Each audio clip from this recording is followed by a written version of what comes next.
Muy buenas tardes para todas las personas que nos siguen por redes sociales. Sean todos y todas bienvenidas a este evento en vivo sobre un tema que merece un análisis profundo y un debate público, como son las implicaciones que tiene para el sistema educativo colombiano las reformas alrededor de las cualificaciones. Eh, Hoy nos acompañan docentes, pedagogos, instructores y expertos en temas de educación y formación profesional integral para analizar las implicaciones y riesgos para la garantía de los derechos de la población en general y en particular de estudiantes y aprendices a partir de las reformas que se proponen para el tema de educación con foco en las cualificaciones. Nuestros invitados e invitadas para este son, voy a mencionar los nombres: Diana Zuleta, María Fernanda Simons, Luz Aurora Campo, Susana Cortés, Amparo Sandoval y Gerson Montañez, quienes son integrantes del equipo pedagógico del Sindicato de Empleados Públicos del SENA Sindecena, un grupo de instructores, funcionarios, también jubilados, expertos y expertas en formación profesional y defensores de la misionalidad del SENA como institución pública de formación profesional. También nos acompañan dos profesores de la Universidad Nacional de Colombia, quienes han dedicado gran parte de su trayectoria académica por la defensa de la educación pública y la garantía de este derecho social. Por un lado, el profesor Daniel Libreros, docente de la Facultad de Derecho y Ciencia Universidad, y por el otro lado, el profesor Andrés Felipe Mora, quien además de ser docente de esta universidad, de la Universidad Nacional de Colombia, es el actual vicerrector general. Mi nombre es Carlos Alberto Suescún, docente universitario del Departamento de Desarrollo Rural y Regional de la de Bogotá, Javeriana de Bogotá, en temas económicos de Sindecena y un ciudadano interesado también en aprender y debatir sobre estos temas. Voy a explicar brevemente en qué consistirá la metodología de este evento, que está pensada para 2 horas. Son las 4:03 de la tarde, esperamos finalizar sobre las 6 de la tarde.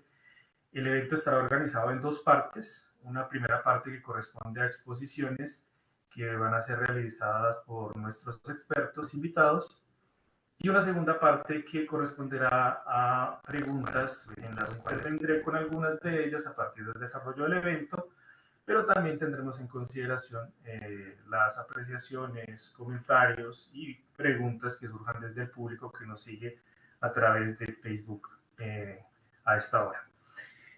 Entonces, tendremos en la primera parte un total de 5 exposiciones, cada una de a 10 minutos. La segunda parte, que corresponde a las preguntas, le destinaremos otros 50 minutos, dándole prioridad, por supuesto, a las intervenciones que se hagan a través del chat de este Facebook Live. Bueno, entonces, para entrar en materia, vamos a comenzar este evento saludando, por supuesto, al profesor Daniel Libreros, y quien nos va a presentar sobre, digamos, cómo van las cualificaciones en el proyecto típico del neoliberalismo, que consiste pues en ampliar el mercado alrededor de la educación y pues subordinar todo lo que tiene que ver la garantía de derechos, entre ellos, por supuesto, la educación y su relación con el mundo del trabajo. Ya se tiene una experiencia previa de trabajo, de conocimiento sobre el asunto de competencias laborales. En este marco de las cualificaciones es bueno traer a colación esta, este referente y lo que implica en la actualidad todo el tema de las cualificaciones en el sistema educativo. Profesor Libreros, los saludo nuevamente, un gusto verlo y escucharlo, así sea por este medio virtual. Muchas gracias por participar. Gracias, Carlos. La cordialidad y el agradecimiento es mutuo. Por un lado, saludar compañeras y compañeros de trabajadores del SENA, pues que están interesados en este tipo de debates. Es algo muy interesante, sale más allá, exclusivamente reivindicativo y plantea temas que tienen que ver con los momentos políticos, sociales e incluso históricos que actualmente estamos viviendo. Retrotrayendo el tema de las competencias, Esto está asociado con un concepto que empieza a aparecer desde mediados del siglo XX, que se denominará capital humano. Hay un personaje que seguramente Carlos lo conoce, un tipo Alfred Schulz, que empezó a decir en las revistas americanas del tema que se podía decir que el trabajador ya podía ser al mismo tiempo capitalista. Es parte de una tendencia permanente que están haciendo quienes de alguna manera orientan toda la técnica de interpretación del capital. En cuanto que los trabajadores obtenían una serie de conocimientos y una serie de pericias que los podían colocar como parte de ofertas capitalistas, o sea, asimilados a capitalistas. Eso empezó a cambiar todo el concepto que anteriormente se tenía a propósito de asalariados, a propósito de luchas, de sindicatos, de peleas, de todo lo que había significado las décadas anteriores. Invoca en el terreno ideológico una política de integración, una política de desestructuración de las relaciones de clase y de las contradicciones de clase. Eso quedó en cierta discusión durante todas esas décadas, pero a mí me interesa resaltar sobre todo el papel de la OCDE, porque la OCDE empieza a rescatar o a reincorporar estos criterios más o menos desde el año 68. La OCDE empieza a aparecer como algo muy importante dentro de las instituciones financieras. Diría que en temas de política social y en temas de política pública, lo que se llama hoy política pública en general, más o menos desde 1968 más allá del Banco Mundial y del Fondo Monetario Internacional, que han sido las instituciones financieras internacionales que de alguna manera, sobre todo el Banco Mundial, ha interpretado y ha gestionado las políticas estatales, la OCDE, que según sus propios fundadores recoge más o menos el 60% de los productos con el Producto Interno Bruto más grande, o sea, los países que tienen en este momento más capacidad de producción y de consumo, empieza a especializarse en estos temas. Y sobre todo en el año 68 crea un centro que se llama el Centro para la Investigación de la Innovación de la Enseñanza en inglés. Y lo financian nada menos, y aquí empieza a aparecer, Carlos, compañeras y compañeros, un sesgo muy empresarial. Y un sesgo además del gran capital. Ese centro va a tener la financiación permanente de la Fundación Ford y de la Fundación Shell y lo que eran los que en ese momento parecían eso, los colegios importantes de capacitación técnica, particularmente en Estados Unidos y en los países desarrollados. La OCDE entonces vuelve a interpretar el tema del capital humano y dice, sí, capital humano, pero individualicémoslo. Es decir, no solo es en cuanto el trabajador está recibiendo conocimientos y pericias, sino en cuanto le da posibilidad de competencia individual. Y esto es muy importante, ustedes lo saben, porque el aspecto de competencia está incorporado en todo el discurso educativo, diría que a partir de ahí, pero en particular en Colombia, desde el momento en que se abre todo el proceso de globalización, apertura a todos los cambios curriculares, la competencia estudiante, la competencia intertrabajadores, la competencia entre todos los sectores de la sociedad como un mecanismo de desestructuración de lo social que empieza a inculcarse por vía de esta, digamos, de esta espacialidad, esta propuesta espacial de que todos debemos competir entre sí mismos. Y la OCDE entonces empieza a desarrollar todo lo que va a ser la política educativa desde este sesgo, desde un sesgo empresarial que luego se articulará pues a todas las cadenas corporativas transnacionales que está suficientemente explicado.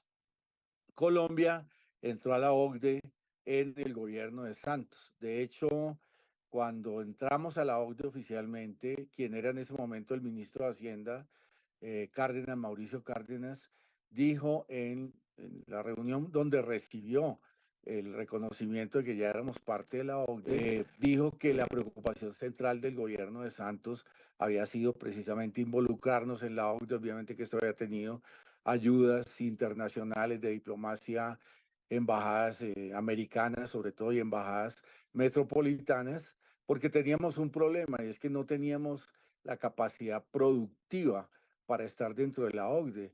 Por eso nos exigen una serie de ítems y de procedimientos que desde el punto de vista de nuestra capacidad productiva no lo podemos hacer. Pero había un tema adicional que era el tema de paz. Y por consiguiente lo que se presentó fue no tanto las bondades productivas, sino las bondades de la posibilidad de atraer inversión productiva si se desactivaban las zonas armadas y esas zonas donde había violencia podían ser incorporadas transnacional. De hecho, ese discurso lo repitió Santos varias veces en países metropolitanos, en Inglaterra y en Estados Unidos. Es decir, la idea era que podíamos ser competitivos en cuanto se abría unas posibilidades enormes de inversión por la vía de la paz, de la pacificación y por la vía que Colombia tiene una cantidad de áreas vacías todavía que sirven a la gran producción, básicamente la gran producción de lo que puede diseñarse como agroindustria en un momento en que los alimentos, las cadenas de los alimentos y los sistemas internacionales de alimentos son muy importantes en el negocio corporativo, tal como lo demostró la invasión de Ucrania y lo que significó pues después de la invasión de Ucrania. Por consiguiente, la preocupación era articularnos a la OCDE en esas condiciones y eso llevó al gobierno de Santos los 8 años a decir que esa era su preocupación fundamental. Uno, involucrarnos a la OCDE porque nos daba posibilidades de una nueva fase de inversión, lo dice así incluso Mauricio Cárdenas en su discurso final, porque además permite una coordinación internacional de gran aval del capital internacional. Dicho eso, quiero adicionar lo siguiente. Para entrar a la OCDE nosotros cambiamos 50 leyes aproximadamente en ese periodo. O sea, todo eso fue dirigido para mostrar que no solo fue el sector educativo, sino que es algo mucho más amplio. En el caso concreto del sector educativo, obvio que jugó un papel fundamental todas estas exigencias de ingreso a la OCDE. El acuerdo famoso 2034 fue diseñado en asociación con técnicos de la OCDE. La política educativa en general que empieza a reestructurarse, sobre todo con decretos, todo el tema de evaluación pertinencia, evaluación de indicadores, es tomado también de proyectos o propuestas que hizo la OCDE o con asesoría directa de la OCDE. La evaluación significó un más allá de lo que había definido la ley 100 y la ley 30 en los inicios de la década del 90, saben ustedes, el criterio de pertinencia y el criterio de asociatividad con las posibilidades económicas y las posibilidades del mundo del trabajo se volvieron todavía más fuertes. Y en ese contexto aparecen las competencias. Las competencias, en primer lugar, tienen que ver con la posibilidad de asociar trabajadores individuales a la realidad del mundo del trabajo. De hecho, en el diseño internacional de competencias tiene que ver el tema con el asunto de la pertinencia.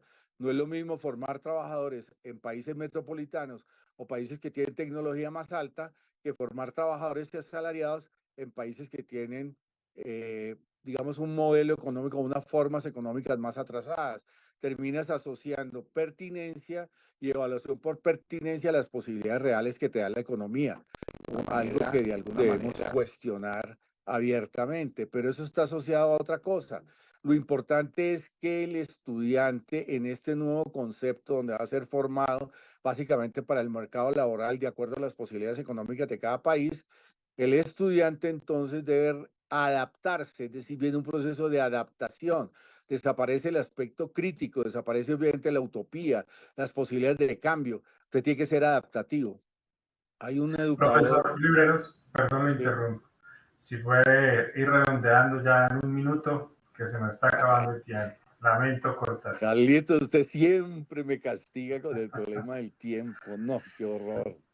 Qué No, horror. Bueno, pero desgraciadamente es la está desarrollado metodología. porque aquí hay una cosa muy importante y es la banalización del trabajador que en el mundo globalizado. Hay un personaje italiano muy importante que se llama Ricardo Petrella, que muestra a propósito de todo esto, de los cambios, de los procesos educativos en Europa, que prácticamente el concepto del sujeto ha desaparecido y ha aparecido el concepto de factor humano adaptable. Es decir, así como un objeto que se puede adaptar a la manera que usted adapta una máquina, una técnica y demás. Creo que eso es muy importante para entender ya una fase, digamos, todavía más profunda de lo que es el concepto de capital humano que marca competencias y pertinencias. Y las cualificaciones es todavía la simplificación de las competencias, es decir, que si las competencias ya eran una adaptación al mundo del trabajo, las posibilidades del mismo, las cualificaciones, y de hecho ya desaparecía la crítica, lo interdisciplinar, lo holístico, el pensamiento, el derecho de los jóvenes a pensar en términos históricos y demás. Ahora las cualificaciones y en el récord, en la presentación de estándares que también tienen que ver con que se convierte en un negocio internacional y los inversionistas pueden venir a formar en cualificaciones, pues eso es clave para entender estándares precarios de formación que apuntan a esta realidad. Simplemente cito, para decirlo de lo de Colombia por tiempo, que el Ministerio de Educación reconoce que el tema de las cualificaciones es el eje. Me imagino que las compañeras y los compañeros lo van a desarrollar mucho más, pero cito la frase pertinente a propósito del tema de las cualificaciones. Dice, desde el año 2010, el Ministerio de Educación Nacional, en coordinación con el Ministerio del Trabajo, la Alta Consejería Presidencial para el Sector Privado, el SENA, el Departamento Nacional de Planeación, Función Pública, MINTIC, y junto con otras entidades del sector productivo, gubernamental y educativo, vienen avanzando significativamente en el diseño gubernamental y educativo en el Marco Nacional de Cualificaciones para Colombia. Eso que ha contado con las experiencias que echan toda la carreta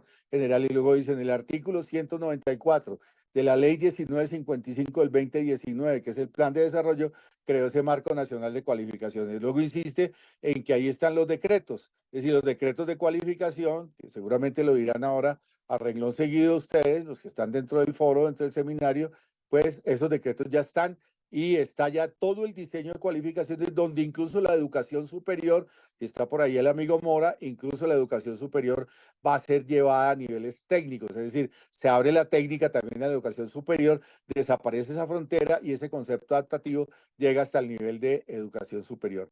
Lo grave del problema es que los decretos están ahí y este gobierno no ha hecho absolutamente nada para acabar esos decretos y para lanzarnos a una política distinta desde el punto de vista de la educación como superior. Muchas gracias, Carlos, compañeras y compañeros. Quedo a la Muchas espera de las gracias a preguntas. usted. Muchas gracias a usted, profesor Libreros, por su tiempo. Lamento ser como el chepito del tiempo, pero así está la metodología de Siempre es tu papel, Carlitos, siempre es. Chao. Bueno, muchas gracias. Bueno, pues para seguir avanzando en nuestro evento, en nuestro conversatorio, ahora vamos a darle la palabra al equipo pedagógico, representado pues por la primera dupla, un trabajo realizado, una reflexión que van a realizar Luz Aurora Campo y Susana Cortés, que se titula La OCDE, los nuevos pedagogos de la educación. Entonces, tanto para Luz Aurora como para Susana, gracias por su participación y tanto la presentación, la pantalla como la voz es de ustedes. Gracias, Carlitos. Y un saludo fraterno para los trabajadores del SENA que han acogido el llamado del sindicato y han podido sumarse al evento.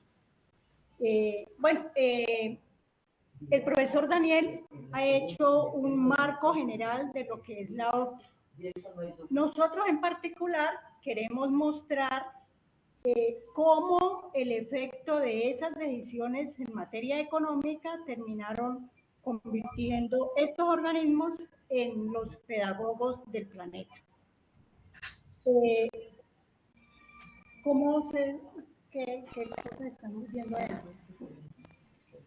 Bueno, en la diapositiva siguiente queremos significar cómo ha sido el proceso industrializador del planeta y cómo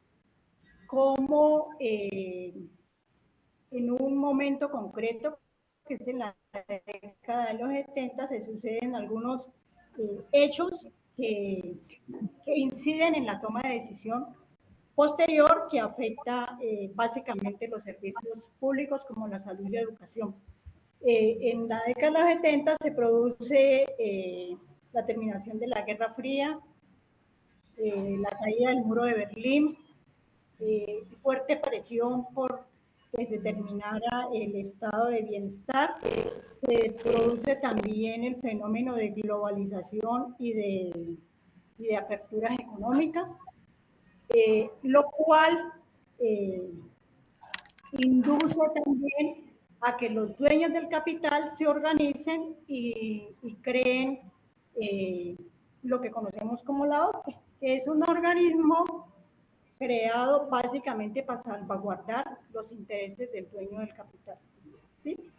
En la diapositiva siguiente queremos mostrar una caracterización que oportunamente nos la facilitó el compañero que nos acompañó en el evento pasado, Pablo Ignacio Chena, y que la rescatamos porque refleja los momentos o las transformaciones del capitalismo y asistimos a la etapa de la financiarización de las economías, que es un poco el momento en el que se organizan también los bienes del capital y surge la organización que es la OCDE.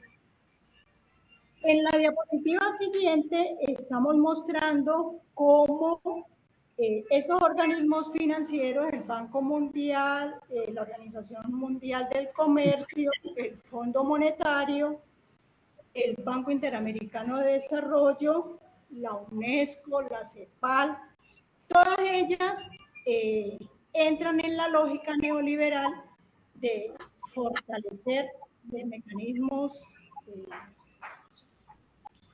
dedicados a mejorar los sistemas deficitarios que tenían en ese momento los capitalistas. ¿Cómo lo hacen?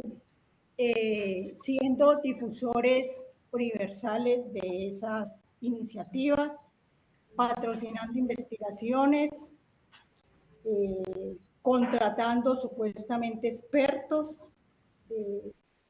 imprimiendo libros, agenciando lo que conocimos que mencionó el profesor Daniel Libreros, los enfoques de capital humano y sociedades del conocimiento, y acuñaron unas palabrejas que las vemos permanentemente en los discursos de política, el cuento del aprendizaje a lo largo de la vida, que no es otra más que la estrategia para convertir la educación en una mercancía. Entonces, usted como vaca lechera, desde que nace hasta que se muere, es objeto de negocio. En la diapositiva siguiente veremos cómo incluso Milton Friedman, que es uno de los economistas, incluso fue el premio Nobel de Economía, impulsores de muchas de las teorías corporativistas que nos rigen en todos los espacios, sobre pretexto de la libertad de elegir y de aceptar que había la existencia de una industria educativa que tenía competidores y que tenía consumidores, propuso los sistemas de vales o los subsidios a la demanda, con lo cual se abrió la puerta de la privatización en las distintas modalidades que conocemos. Quiero cederle el uso de la palabra a Susana para que les cuente un poco de los ejemplos que tenemos frente a esta participación de la OCDE como pedagogo del planeta. Gracias, Aurora. Vamos a hacer una pequeña compilación de los documentos que son los que nos permiten verificar las intenciones de los mecanismos de comercio internacional sobre el tema que nos centra hoy de la OCDE y su injerencia como pedagogos de la educación. Para febrero de 1989, en la Mesa Redonda de Industriales, donde tienen un informe sobre educación y competencia en Europa, establecen que el desarrollo técnico de las empresas europeas, renovación acelerada de los sistemas de enseñanza. Posteriormente, el libro blanco de la Comisión Europea, donde se estaban cimentando todas las bases conceptuales para la conformación de la Unión Europea, establecía que en Bruselas, del año 95, que los países europeos ya no tenían elección y que si querían mantener un lugar dominante y de liderazgo en el mundo, tenían que completar los procesos de integración con una inversión en el saber y en la competencia, insistiendo en que las escuelas debían tener autonomía y que las escuelas debían acercarse a las necesidades de la empresa. El encuentro mundial de la Alianza Global para la Transformación de la Educación fue mucho más directo. Ellos ya establecieron que la enseñanza es uno de los mercados con mayor crecimiento, o sea que ellos están interesados desde esos años de convertir la educación como un sistema dentro del sistema mercantil de compra y demanda. Posteriormente, la siguiente diapositiva nos muestra cómo los nuevos documentos que presentan la OCDE en el año 1998 habla sobre cómo las escuelas deben responder a las nuevas expectativas y deben transformarse en instituciones abiertas al servicio de otros intereses y no solo de los académicos. Específicamente, planteaban que las universidades, por ejemplo, debían convertirse en entidades gerenciales donde la función de mercadeo para la obtención de nuevas personas que asistieran a las universidades debía ser un tema muy importante. Para 1999, el señor Peter Wolk, en el discurso en su conferencia de oportunidades de inversión en la enseñanza privada, establecía que el Internet debía ser un elemento muy importante para el funcionamiento de las escuelas. Perdón, interrumpo. Susana, tendrías 2 minutos máximo, por favor. Sí, gracias. Posteriormente, mediante un comunicado de prensa en Bruselas, también se habló de los objetivos concretos, donde se menciona que la economía del conocimiento debe volverse competitiva y dinámica en el mundo. En la siguiente diapositiva vemos cómo entonces la OCDE, desde el punto de vista nacional, también se ha traducido estas políticas en los planes de acción y en los planes y las directrices de las diferentes instituciones educativas. En la siguiente vemos el Banco Mundial ha definido específicamente políticas educativas para Colombia y para Latinoamérica, en el cual enfatiza la importancia del aprendizaje y las habilidades de las personas más que los años que permanezcan en la escuela, que la escuela debe ser un sistema único, o sea, establecen que se debe romper la barrera entre lo que es una formación académica y una formación ocupacional. Para ellos esperan que sea válida, sino que quieren que sea un solo sistema único y que las organizaciones público-privadas sean las que asuman las funciones del Estado en educación. O sea, que directamente lo que están mencionando es que se privatice la educación y que sean las entidades privadas las que ejerzan la función del Estado. Sin embargo, en la siguiente diapositiva vemos como todos estos elementos, entonces, el establecimiento de condiciones y de si usted no hace esto, no le doy aquello, han incidido directamente en la delimitación de las políticas públicas de todos los países. O sea que desde afuera están organizando cuál es el sistema educativo mundial. Ya no es el país el que lo decide, sino la OCDE y los bancos a partir de las necesidades económicas que tenga cada uno de los países. Después de 20 años de la implantación de las competencias, ¿sí? Hemos encontrado que los países que hace 20 años implantaron competencias en este momento están dando marcha atrás. Están considerando que el uso de la tecnología en educación, tal como nos lo quieren vender a nosotros en este momento, no es lo más pertinente para el desarrollo de las personas.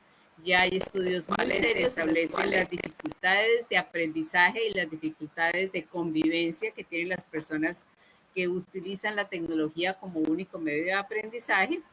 Y estas investigaciones le están dando marcha atrás. Muchos de los planteamientos indican la prohibición total para los menores de determinada edad de aparatos tecnológicos y la restricción para su uso. O sea que enfatizan que se debe dar una enseñanza más personalizada y las tecnologías solo utilizarse como elementos de obtención de información, pero no de enseñanza.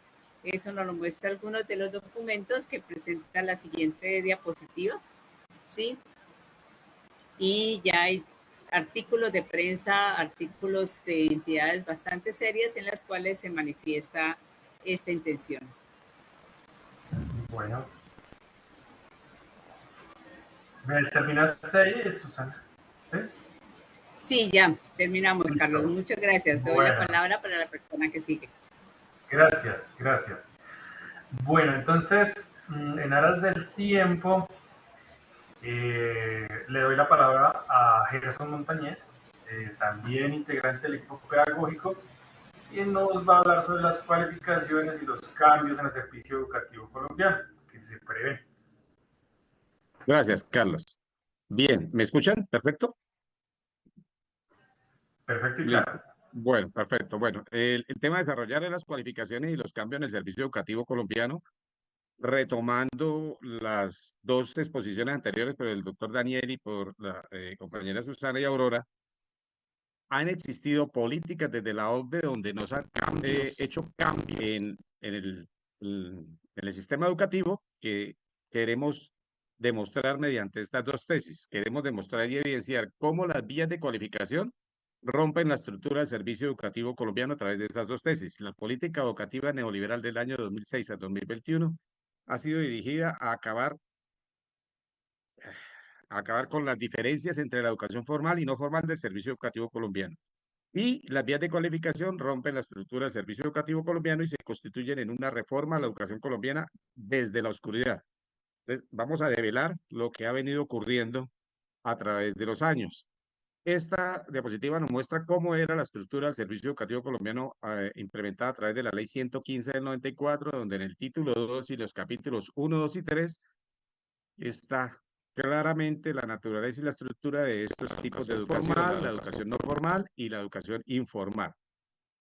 ¿Cómo se encontraba estructurada? Entonces, que la educación formal estaba organizada por niveles, que corresponde a una secuencia de ciclos lectivos, que tiene unos currículos progresivos y que conduce a grados y títulos. Y ahí encontramos la preescolar, básica, media y la superior. También en esa ley encontramos cuáles eran las características de la educación no formal, en donde se encuentra la formación profesional ocupacional que imparte el SENA y todo lo que tiene que ver con la formación técnica, el artesanal, los artísticos, la académica. Aquí lo más importante que queremos destacar es que no estaba sujeto a ningún tipo de nivel ni grado y todos los que se forman en este tipo de educación se expiden certificados.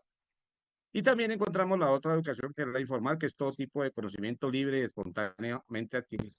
Muy influyente.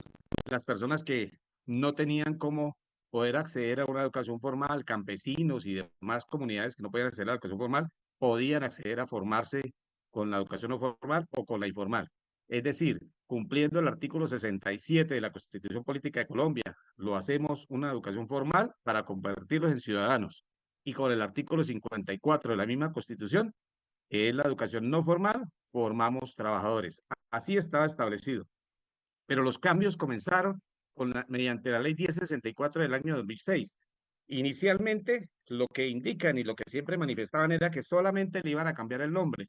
Tal vez se sintieron incómodos por decirle educación no formal y que le cambiaban el nombre para educación para el trabajo y desarrollo humano, manteniendo las mismas características.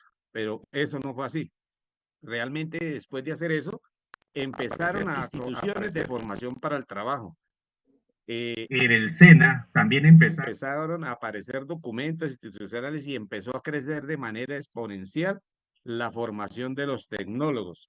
Y entonces ahí lo que encuentran en el círculo, en el rectángulo anaranjado, después de tener una columna clara vertical, empezamos a romper la barrera que existía entre lo formal e informal y el SENA empezó a exigir a todos sus programas de formación profesional niveles académicos, excluyendo allí a las personas que no lo tienen y no se formar inicialmente en ese tipo de población. Es decir, ahora para poder formarse como trabajador tenía que contar con un nivel académico que la ley no lo indicaba. Entonces rompe la naturaleza de los sistemas al establecer esos requisitos académicos. Mediante esto se empieza a legalizar la ley 1064 de manera ilegal, o el SENA ofreció tecnólogos sin contar con el registro calificado ni con las condiciones de calidad que exigía el Ministerio de Educación para ello.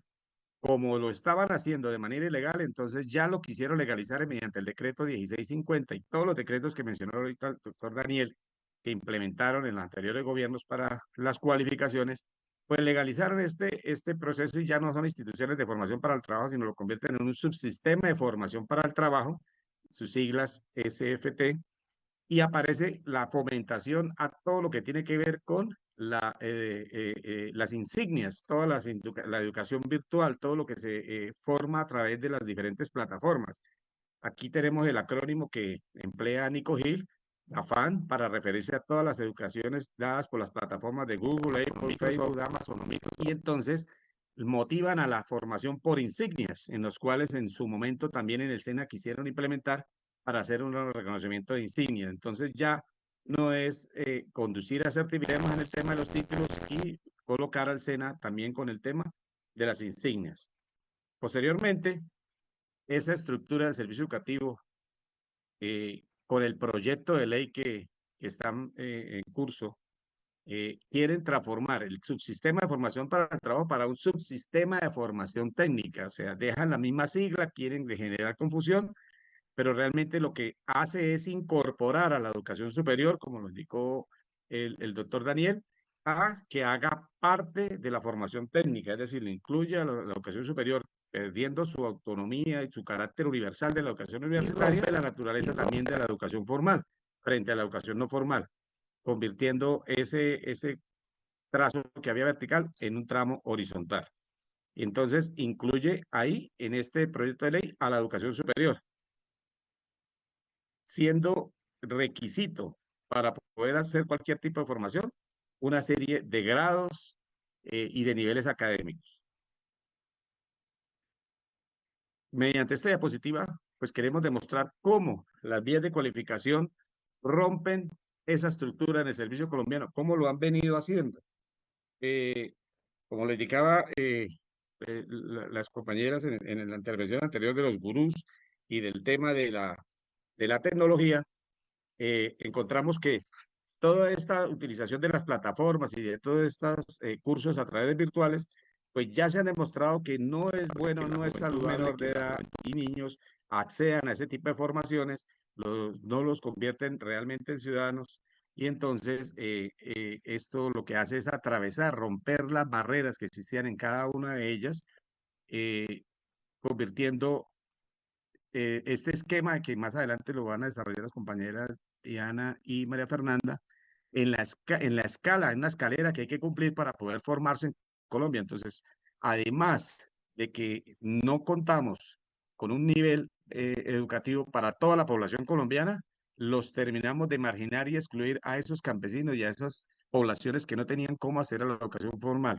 Y para ello, pues queremos mostrar cómo es el panorama del analfabetismo en Colombia. Si observamos las zonas más oscuras, encontramos que ese es un nivel de analfabetismo pues bastante considerable, mayor al 30% en varios sectores de Colombia, y entonces esas personas no tendrán educación formal y ya no en ningún tipo de educación ni ninguno de los sistemas educativos. Igualmente con la cobertura de la educación media. Las franjas más claras es donde realmente poca cobertura hay de la educación media.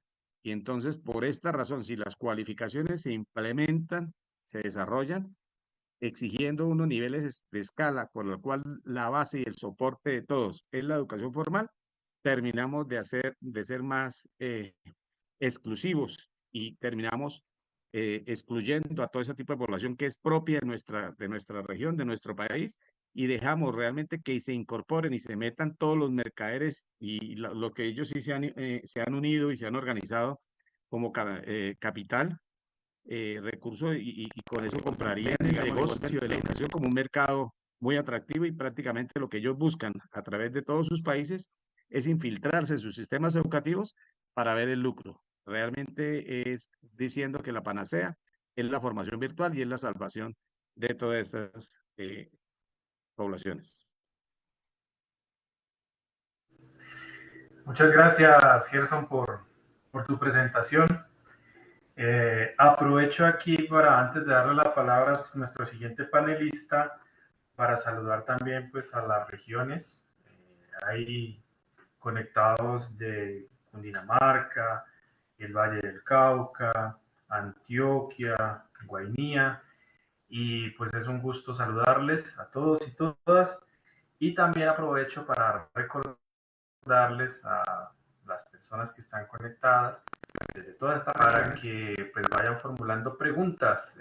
Tendremos la ocasión de seleccionar algunas para después de esta primera sección de nuestro evento, que corresponde a las presentaciones, tengamos ocasión de preguntarle a nuestros expositores y pues una fuente de esas preguntas son precisamente ustedes. Bueno, pues voy a saludar aquí a Andrés Felipe Mora, vicerrector general de la Universidad Nacional. Un gusto saludarte, Andrés, y pues la palabra es tuya. Un gusto saludarte, así sea por este medio. Hola Carlos, muchas gracias. ¿Me escuchan bien? Sí, señor. Muchas gracias, Carlos. Muchas gracias, fraternal. Igualmente un saludo a los compañeros y compañeras de Sindecena en sus distintas ubicaciones y un saludo también a quienes han antecedido en la palabra en sus valiosas reflexiones.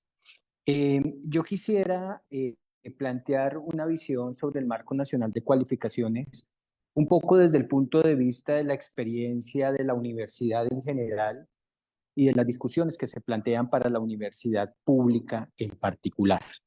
Y en ese sentido, quisiera establecer un diálogo crítico a partir de lo que significa en el Marco Nacional de Cualificaciones esta idea de la, lo voy a llamar así, aprendificación de la educación, es decir, la idea de darle un valor totalmente central a la idea de los aprendizajes y a partir de ahí tratar de establecer un análisis, sigue siendo crítico, por supuesto, en términos de podemos definir como cualificación y los riesgos que esto trae, primero, para la autonomía universitaria y para la libertad de cátedra, y segundo, para la garantía del derecho fundamental a la educación superior. Entonces, voy a arrancar con el primer elemento de esta muy breve presentación, y es la idea de lo que algunos autores y autoras han llamado la aprendificación. Y esto tiene que ver precisamente con la idea de que en el discurso contemporáneo sobre educación empieza a imponerse la idea de que lo más importante en la educación son los procesos de aprendizaje. Hoy, por ejemplo, en ese marco de la aprendificación y de los procesos de aprendizaje, ya no se habla de escuelas, sino que se habla de ambientes de aprendizaje, ya no se habla de aprendizaje, ya digamos que dejamos de lado la figura del profesor y la profesora como alguien muy importante en el proceso de enseñanza y poco a poco empezamos a entenderlos como facilitadores o facilitadoras del aprendizaje. Es decir, empieza a entrar con mucha fuerza un discurso del aprendizaje que va a tener un diálogo muy estrecho con la idea de las cualificaciones. ¿De dónde proviene un poco esta noción? Y esto tiene que ver con la fuerza que en las teorías de la educación tomó en su momento el constructivismo. En gran medida el constructivismo es una teoría del aprendizaje y a partir del constructivismo se generó también una idea que en cierta medida podía tener razón, pero que en el extremo que hoy tenemos resulta totalmente equivocada. Y es que se pensó que todo proceso educativo en el cual el docente o la docente tuviera una relativa centralidad o un relativo protagonismo era un proceso autoritario y transmisionista. Entonces, esto poco a poco llevó a la idea de ir dejando de lado una figura de los profesores y las profesoras para que perdiéramos de vista, digamos, el papel que profesores y profesoras podemos tener en la lucha contrahegemónica, por ejemplo, el papel que profesores y profesoras podemos tener en términos, por ejemplo, intelectuales en la sociedad, y poco a poco se nos fue llevando en esta idea de aprendificación a que los profesores y las profesoras debemos devenir simplemente facilitadores del aprendizaje. Este punto nos lleva a un elemento muy importante que paralelamente se va dando a este proceso, y es que justamente esta lógica de la aprendificación y este proceso en el cual los profesores y profesoras se nos empieza a concebir como simples instrumentos, fuentes o facilitadores de aprendizaje, se da en el marco en el que empiezan a tener mucha fuerza ideologías neoliberales asociadas a la individualización del proceso educativo, es decir, donde el centro del proceso es cada persona y cada persona es la que tiene la posibilidad supuestamente de definir su trayectoria educativa. Y segundo, en el marco de un proceso en donde el Estado empieza a retirarse un poco en términos de sus funciones asociadas al sistema educativo. Por ejemplo, en términos de desfinanciación, pero también, y muy particularmente, y lo han señalado claramente, en la idea de que el Estado debe promover también un vínculo profundo entre la educación y el sector productivo y sus transformaciones. Dicho eso, entonces, en el marco de esa aprendificación, se considera que el objetivo último de la educación son los resultados de aprendizaje esperados. Este término empieza a ser muy conocido, por ejemplo, en el sistema educativo colombiano, en los sistemas de acreditación de calidad y en general en los sistemas de garantía de la calidad de la educación superior. De hecho, en muchas universidades, incluso también en la Universidad Nacional de Colombia, empieza a plantearse siempre la finalidad última de la educación en términos de resultados de aprendizaje esperados.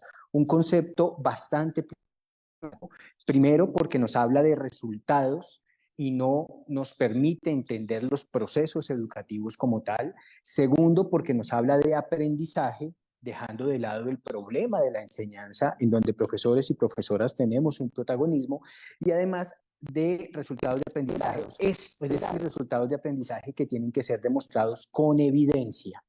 Todo esto en una lógica, evidentemente, que se establece desde nociones neoliberales de la educación. Ahora, ¿cómo es el vínculo que se plantea con el Marco Nacional de Cualificaciones? El vínculo que se plantea podemos entenderlo muy bien si comprendemos qué es una cualificación, ¿sí? Muchas veces se considera, y a veces pienso yo que un poco erróneamente, se entiende que las cualificaciones son competencias, ¿sí? Y no necesariamente. Yo creo que la cualificación tiene unos aspectos diferenciales con las competencias. Y uno podría decir que en términos de la cualificación, uno podría entender que las cualificaciones son la combinación de un conjunto de resultados de aprendizaje esperados que son validados por una autoridad política y valorados por el mercado. Repito, la cualificación podría ser entendida como un conjunto de resultados de aprendizaje esperados validados por una autoridad y valorados por el mercado. ¿Esto qué quiere decir? Que cuando decimos que está validado por una autoridad, es la autoridad política, es el Estado, es el ministerio o son los ministerios los que validan esos resultados de aprendizaje esperado y esas cualificaciones. Pero además decimos que no solamente las valida una autoridad política, sino que las valora el mercado. El mercado le da una valoración a las cualificaciones que se están generando. Si nosotros lo ponemos ya en términos de autonomía universitaria, pues los resultados de aprendizaje esperados resultan ser un camino muy expedito de autonomía universitaria. Primero, porque es una autoridad política la que empieza a definir en gran medida los contenidos de lo educativo, y segundo, porque los contenidos de lo educativo empiezan a ser valorados de acuerdo con las dinámicas del mercado y particularmente del mercado laboral. Desde ese punto de vista, entonces, uno podría criticar el Marco Nacional de Cualificaciones y los resultados de aprendizaje esperado en el marco de este proceso de aprendificación como elementos que vulneran la autonomía universitaria y que en última instancia vulneran la libertad de cátedra, precisamente porque profesores y profesoras, en el marco de nuestra conversión en facilitadores de aprendizaje, tenemos que comprometernos resultados de aprendizaje esperados en nuestras que tienen que ver con lo que valida la autoridad política y lo que valora el mercado. En un contexto, y esto no se ha señalado en todo caso con fuerza en las presentaciones, y es que las cualificaciones no solo tienen un objetivo mercantil, sino que también tienen un objetivo de internacionalización. Es decir, un objetivo también asociado a una lógica de homogeneización y de lo que llaman algunos la internacionalización de los currículos en términos de garantizar que las cualificaciones que obtiene una persona en determinado programa en Colombia son similares a las cualificaciones que obtiene una persona en otro país. De ahí lo que viene a ratificar el país en términos de la Convención Mundial de Cualificaciones, una ley que ratificó hace unos meses Colombia y que nos pone en una perspectiva de internacionalización con riesgos amplios de homogeneización. Entonces, con esto quiero mostrar ese vínculo entre la lógica de la aprendificación, los resultados de aprendizaje esperado, el marco nacional de cualificaciones y, por supuesto, la vulneración de la autonomía y la libertad de cátedra. Ahora, para entrar a cerrar un poco esta breve presentación, creo que es importante también establecer el vínculo que es posible observar cuando hablamos de este proceso de aprendificación, ¿cierto? Y entendemos que las personas, dice este modelo, tienen que ser aprendices a lo largo de la vida. Es decir, concepto de educación a lo largo de la vida, que creo que es una forma aparentemente libertaria, pero estrictamente conservadora de empezar a pensar la educación. ¿Por qué se habla a lo largo de la vida? Porque fundamentalmente se entiende que las personas formándonos muy rápidamente a través de certificaciones, microcertificaciones, insignias, etcétera, para ajustarnos a los cambios permanentes que realiza el mercado laboral. De ahí que el Banco Mundial haya establecido ya que en unos cuantos años las personas tendrán en su haber cerca de 5 o 6 tipos distintos de certificación, porque incluso empezamos a hablar de certificaciones e insignias, dejando de lado la idea de la titulación. Este punto es también muy importante porque empezamos a dejar de lado la idea de la educación como algo que era importante para la vida y empezamos a plantearlo más bien en un sentido mercantil y totalmente funcional como algo que se asocia a las transformaciones del mercado laboral y de nosotros mismos, nosotras a lo largo de la vida. Este punto me lleva a una conclusión también que creo que es importante, o a dos conclusiones. La primera, que poco a poco, bajo el discurso del aprendizaje a lo largo de la vida, dejamos de lado la idea de que la educación superior es un problema también de política de juventud y poco a poco se le arrebata a la educación superior ese carácter y se va convirtiendo en educación para adultos. Esto por el camino de los certificados más cortos, esto por el camino de garantizar las distintas vías de formación a las cuales hacía referencia el compañero que habló hace un momento. Perdón, Andrés. Sí, bueno. Sí, Sí, cierro por favor, cierra. señalando entonces que no únicamente tenemos este problema, sino que poco a poco, y aquí lo hablo en esa amplia perspectiva, como que vamos perdiendo no solo la educación como un elemento clave de la política de juventud, hablo de la educación superior, sino que también vamos perdiendo la idea del derecho a la educación y una sustitución más bien por la obligación de la educación a lo largo de la vida. Ese punto creo que es muy importante de evaluarlo, cierro, en vista de cómo la educación podría llegar o no a ser emancipatoria. Una educación que se vuelve obligación pierde su carácter emancipatorio y pierde las posibilidades de transformación social que otrora se le habían adjudicado. Muchas gracias. Muchas gracias, Andrés, vicerrector de la Universidad Nacional, por esta intervención. Y cerramos ya nuestra ronda, nuestra sección de exposiciones con la presentación acerca del mundo productivo colombiano y su relación con las reformas educativas a partir de este tema de cualificaciones con la participación de Diana Zuleta y María Fernanda Simons del equipo pedagógico. Tienen ustedes la palabra. Muy buenas tardes a todos y a todas. Mi nombre es María Fernanda Simons y en esta parte vamos a desarrollar las cualificaciones no responden a la realidad del sistema productivo. Siguiente, por favor. Para este punto, lo que hemos planteado en este primer bloque, lo que vamos a desarrollar es que este sistema desconoce las realidades del sistema productivo colombiano y que es un sistema que está pensado en el sector formal de la economía y que por lo tanto es excluyente de la categoría de las economías populares. Entonces, es una falacia que nos la han vendido como la solución a un problema de la empleabilidad que se tiene hoy en el país. Entonces se dice que los problemas del desempleo, estructurales del desempleo que tiene el país, es a causa de que la formación no es pertinente y que por lo tanto con las cualificaciones se va a construir un puente que permita cerrar esas brechas que existen entre el empleo y la pertinencia a la educación.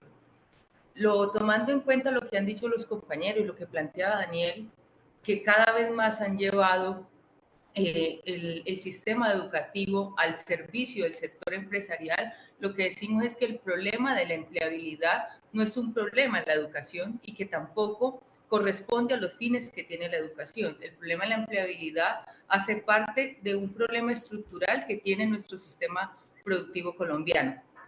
En la siguiente diapositiva podemos encontrar que, por ejemplo, cómo se compone, cómo está distribuido nuestro sector económico por diferentes sectores. Y aquí lo que queremos enfatizar es que a través del tiempo Colombia y también los países de Latinoamérica han sufrido una desaceleración en dos sectores fundamentales para lo que es la generación de empleo, principalmente el sector agropecuario y el sector manufacturero. Esa desaceleración que ha sufrido estos dos sectores no se vieron compensados con el aumento de la productividad de otros sectores económicos. Nosotros podríamos pensar que hay una paridad en la medida en cada uno de los sectores, así como se apropian de esa riqueza, tienen la capacidad de generar empleo. Pero cuando lo contrastamos con lo que realmente están aportando a esa generación de empleo, encontramos que, por ejemplo, el sector de las finanzas, como el sector de las finanzas y de los bancos, solamente genera una tasa de ocupación de un 1.5%. Ustedes pueden ver allí que el sector agrícola, que le corresponde el 7% del Producto Interno Bruto, aporta el 14% de los ocupados del país y el sector de la manufactura un 10%. Esto que ha hecho que las personas, para solucionar su problema de la empleabilidad, busquen soluciones de sus ingresos en otras alternativas. ¿Cuáles son esas otras alternativas? En lo que hoy resignificamos como la economía popular. Otras formas de ingreso para poder solucionar los problemas que tienen de empleabilidad las personas. Sumado a esto es que también hoy los sectores del comercio y de las finanzas, para generar grandes cantidades de riqueza, no necesitan emplear grandes cantidades de mano de obra. Entonces, el problema no es de la educación, sino un sector productivo incapaz de absorber esa mano de obra. Nosotros podemos formar a todo el mundo por cualificaciones y eso no significa que inmediatamente se van a vincular. Adicionalmente a esto, cuando nosotros desagregamos cómo se compone esos ocupados del país, que van a tener, que tienen características diferenciales, es decir, los ocupados formales y los ocupados en economías populares. Si miramos simplemente el tema de la escolaridad, podemos encontrar que las personas de las economías populares, solamente el 19% de ellas no tienen ningún tipo de nivel de escolaridad y el 27% solamente tiene básica primaria. El Sistema Nacional de Cualificaciones ha planteado, para usted poder entrar en esas vías de cualificación, una estratificación. Usted tiene que tener un nivel académico para entrar. Y si los trabajadores, toda la categoría de trabajadores tienen derecho a la formación, la pregunta es cómo pueden ingresar, cómo pueden mejorar sus ocupaciones, fortalecer sus oficios, si de entrada es meramente excluyente. Entonces se pone todo el sistema educativo en una sola bolsa, en un solo costal, al servicio de los mercaderes, argumentando de que con esto vamos a solucionar los problemas de empleabilidad, excluyendo principalmente a estos sectores de la población.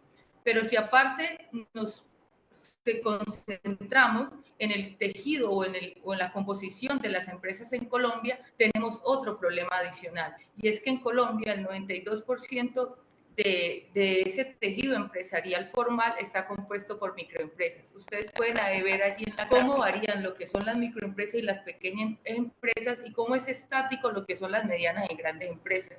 ¿Y esto por qué? Porque formar empresas grandes en Colombia no es sencillo y las pequeñas empresas constantemente están fluctuando.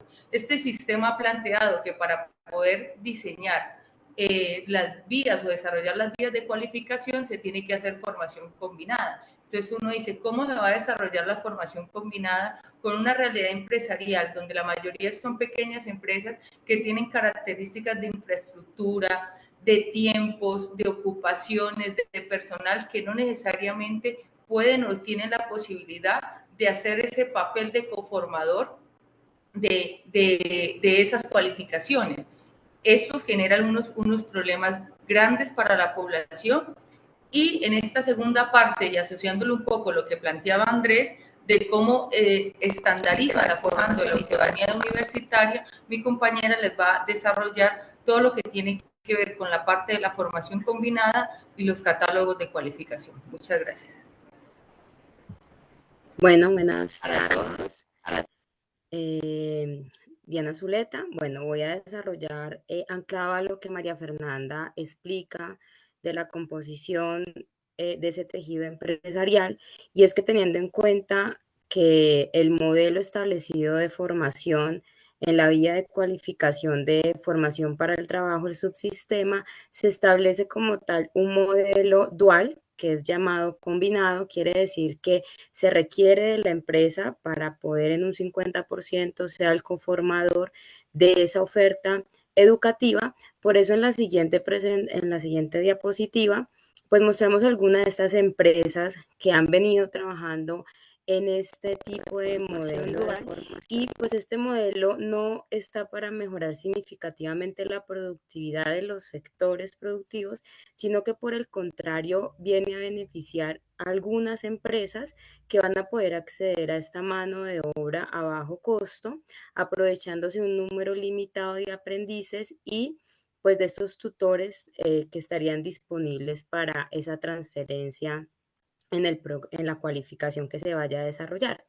También es de pensarse la cantidad de empresas que van a ser capaces de implementar este modelo dual, porque como lo planteaba Mafe, no hay gran cantidad de empresas, ¿sí? En las que podamos establecer este modelo.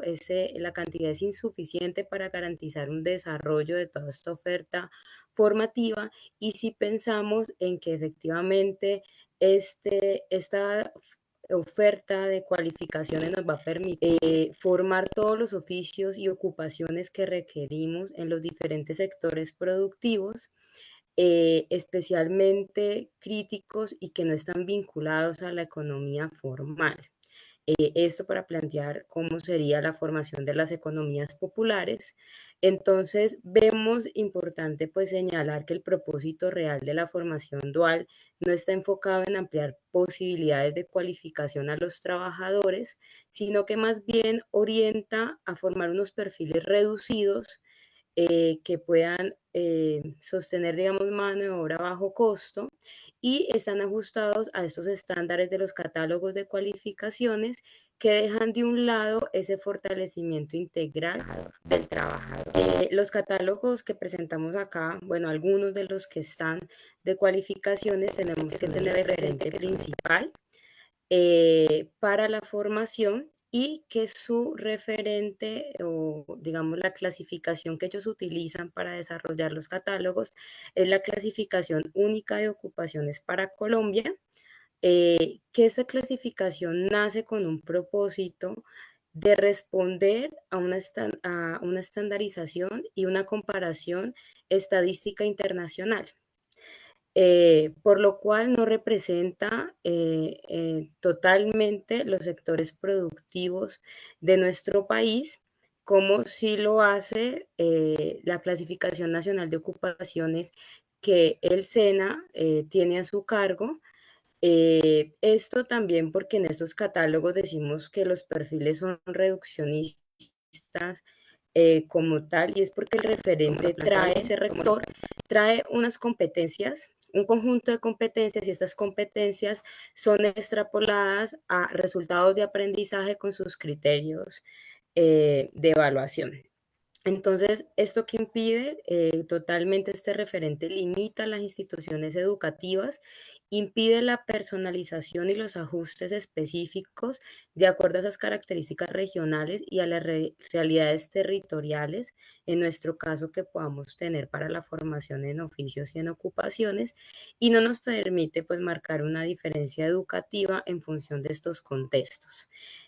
También para tener en cuenta que estos catálogos, como la estructura de cualificación, trae también las competencias claves que se deben de dar, o sea, toda la formación, y esto también define las horas de formación, lo cual limita la autonomía docente, ignora las características culturales y sociales de nuestro país y como resultado, pues tenemos formación de perfiles ocupacionales que son reducidos y que, digamos, deja a un lado en nuestro caso, el tema de formar trabajadores críticos, innovadores, con capacidad de adaptarse a los de los sectores, esta visión que se presenta a través de estos referentes, pues es un sistema que enfoca a formar ese trabajador robot, por así decirlo, sin capacidad de desarrollo personal ni profesional, alejándose de esas realidades de los sectores y que pueda responder a los cambios que se puedan presentar. Por eso, pues hablamos dentro de las vías que se propone en el Sistema Nacional de Cualificaciones, que se incluyen unas trayectorias educativas, pero esas trayectorias educativas que están en los catálogos no reflejan esas trayectorias ocupacionales reales de los sectores productivos y se mezcla como tal lo que es una profesión disciplinar formada en la educación superior se combina con un oficio o ocupación. Digamos, no hay esa diferenciación como tal. Y lo que planteamos también es que uno de los problemas que se nos presentan cuando hacemos estas trayectorias educativas es que el nivel de competencia que asigna la CUOC a estas ocupaciones, pues no es a la oficio o a la ocupación en su ejercicio. También entonces esto desmantela como tal el propósito de que va a brindar movilidad educativa a las personas y que van a poder transitar de una vía a otra cuando es totalmente no hay una armonización entre las vías que manejan los diferentes ministerios, en este caso el Ministerio de Educación y el Ministerio de Trabajo. Perdón, te interrumpo, Diana, perdón. 2 minutos, por favor, Max. Listo. Para cerrar, terminamos con esta escalera que representa cómo es estratificada y secuencial y cómo nos llevan a este consumismo de la educación. Promete, digamos, que a través que el trabajador avance en esta escalera va a poder mejorar sus condiciones laborales, pero digamos que eso no es real a cómo funciona el sector productivo, que depende de la complejidad del oficio, de la oferta de demanda de las ocupaciones y también del tiempo en el que la persona tendría que estar para poder llegar a esa máxima cualificación. Por último, para cerrar, como ya mencionaba ya antes, esto tiene requisitos académicos de ingreso, por lo cual, pues nosotros, estando en el servicio educativo, siendo garantes del derecho nacional integral para todos los trabajadores, no podríamos cumplir nuestra misión porque estaríamos sujetos a ese requisito y pues también perdemos la autonomía que hemos venido teniendo durante tantos años en formar a los trabajadores colombianos. Muchas gracias, Diana. Muchas gracias también a María Fernanda por su participación. Lamento tener que cortarles, pero pues no es la metodología que implementamos. No me gusta ese rol, es feo. Y lo que muestra es que este es un tema muy complejo, tal vez, para tan poco tiempo en el análisis. Saludamos nuevamente a las personas que están conectadas, que están en sus regiones. Aquí está hay gente de Cundinamarca, del Valle, del Cauca, de Antioquia, Guainía, Santander, Guajira, Cesar, Nariño. A todos ustedes muchas gracias por su conexión, por estar atentos de este evento. Y pues ya después de cerrar esta parte de las presentaciones a nivel individual, o en dupla, pues llega una parte de preguntas. Les animo también a los que están conectados que las formulen a través del chat dispuesto para tal fin. Y mientras, pues yo voy acá como a hacer un análisis, recoger un poco lo presentado y formular pues algunas preguntas que surgen desde la moderación. Hemos hablado de los orígenes alrededor de estas reformas educativas, de cómo hemos pasado de un proceso de simplificación de lo que significa la educación en la sociedad. Traemos a colación a través del profesor Daniel Libreros lo que fue la idea de las competencias y cómo, digamos, hizo parte de una primera ola de esa aplicación de la teoría del capital humano y adaptable o aplicable principalmente a los países más pobres, y en eso jugó mucho las instancias multilaterales como la Organización para la Cooperación y el Desarrollo Económico, OCDE, que sigue en la actualidad también dando líneas sobre este tema de las cualificaciones. Hablamos de cómo el sistema educativo colombiano y el de muchos países ha generado pues una especie de barreras que no son formas de protección, es decir, la diferencia es una forma de protección también de los derechos, de cómo garantizarlos, y bajo la idea de la horizontalidad y de la afectación que se genera con las cualificaciones, se rompen esas barreras en los sistemas educativos entre las formas de educación formal, no formal e informal. Ahí pasamos al tema de lo que ha llamado el vicerrector como una aprendificación de la educación, es decir, casi que la simplificación de lo que significa la educación como derecho humano, como una forma, digamos, de práctica de la cultura, inclusive de lo que es, digamos, el ser humano, a una idea muy simple en la cual realmente hasta la jerga, digamos, se muestra como simple y benéfica, como la idea de facilitación, y muestra como una definición a partir de la diferencia con la competencia, una combinación de resultados de aprendizaje validados por actividad, por una autoridad y valorados por el mercado, o sea, valorados casi que precificados. Reflexionando sobre eso, yo pensaba que todos, al final de cuentas, en sus intervenciones, tienen una preocupación por la autonomía. La autonomía por el lado de las universidades, la autonomía por el lado de una institución como el SENA, que pues en su propia ley tiene como esa posibilidad en sus programas, por supuesto en participación con el sector productivo y los trabajadores, y la propia autonomía individual. Entonces me puse a pensar que lo contrario a la autonomía es la subordinación, la subyugación y la dependencia, y que este tema de las cualificaciones está generando un debate no solamente alrededor de una institución particular, sino de la propia educación, en la cual nos generan, digamos, una pérdida de sentido de lo que es la educación, tanto a nivel del individuo como de las propias instituciones que ha creado nuestra sociedad alrededor de la misma idea de universidad, y en el caso colombiano de una institución de formación profesional como el SENA.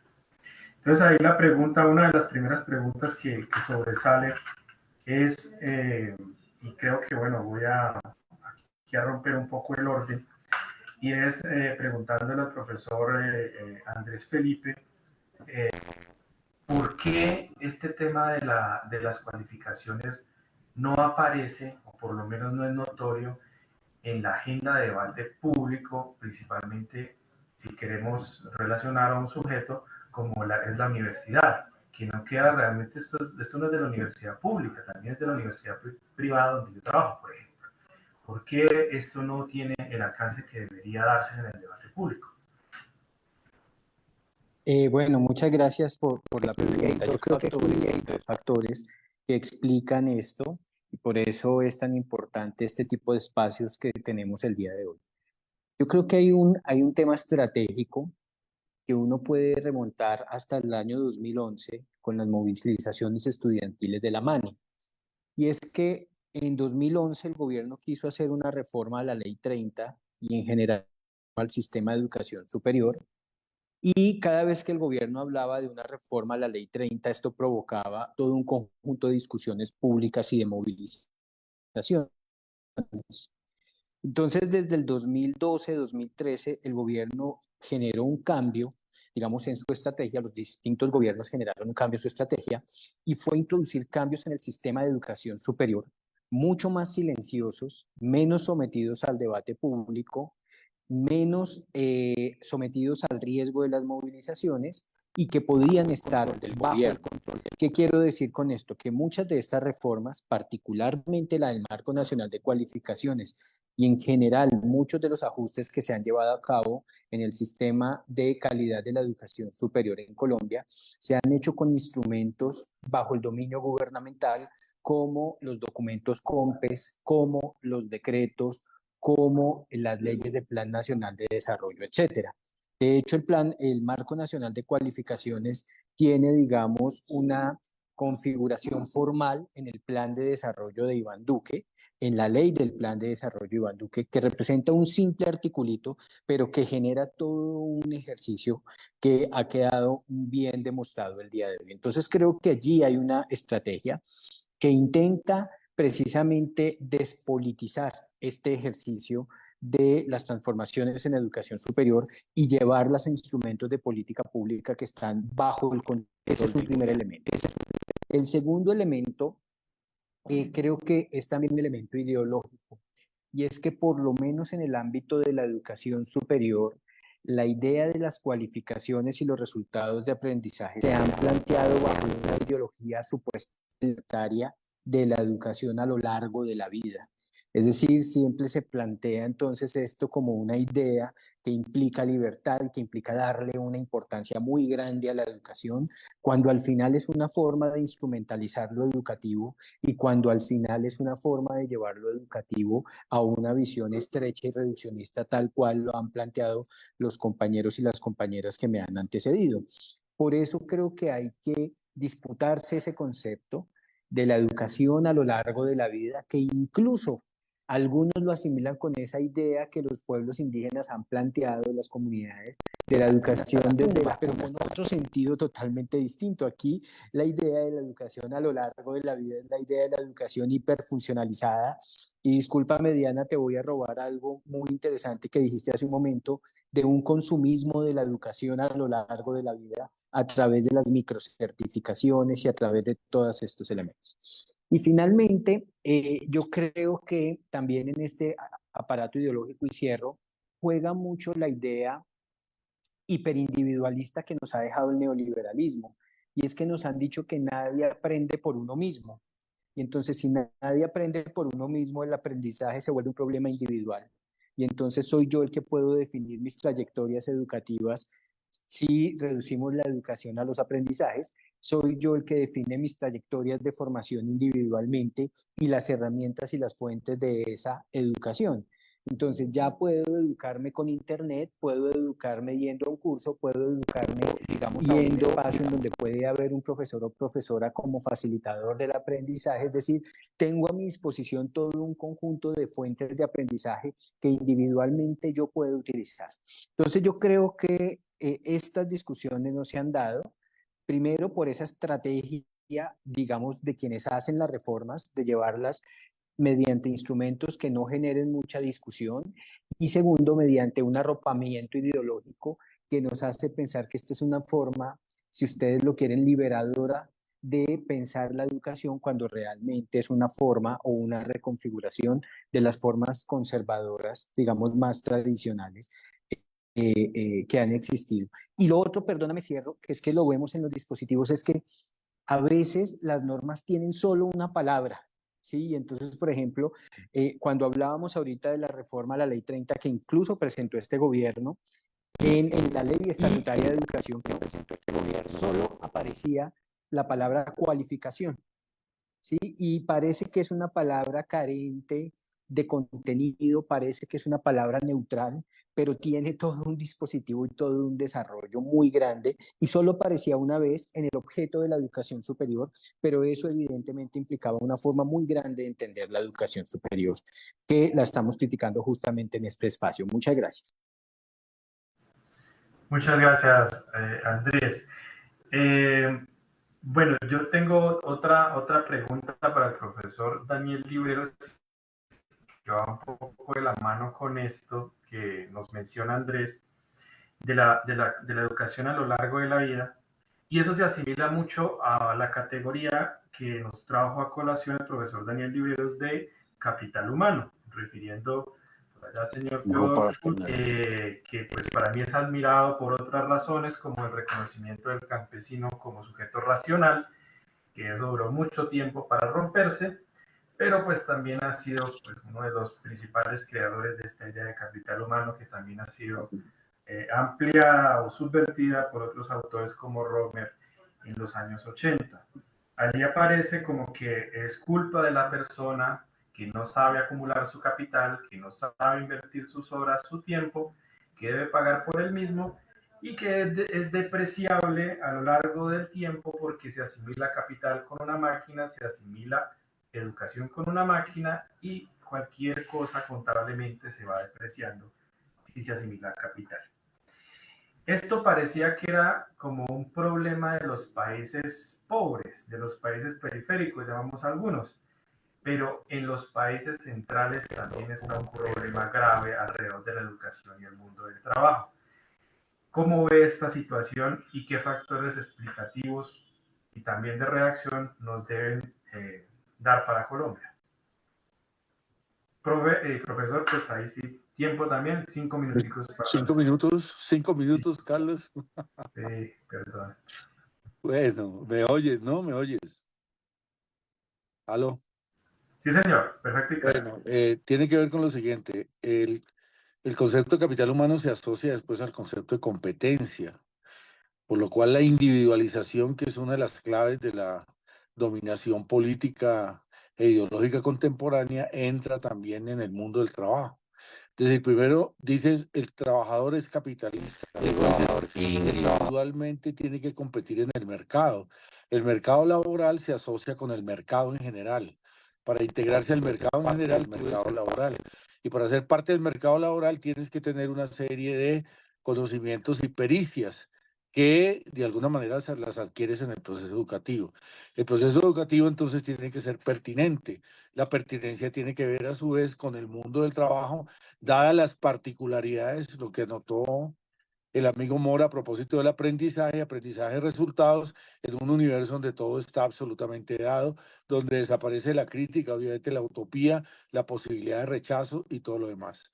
Pero aquí hay un tema que quería insistir, más allá de las caracterizaciones educativas y demás, cuál es la desvalorización que ha producido el mundo de la financiarización y en general el mundo de la globalización y de las cadenas corporativas frente a los trabajadores. Es decir, los trabajadores ya no son sujetos de derecho.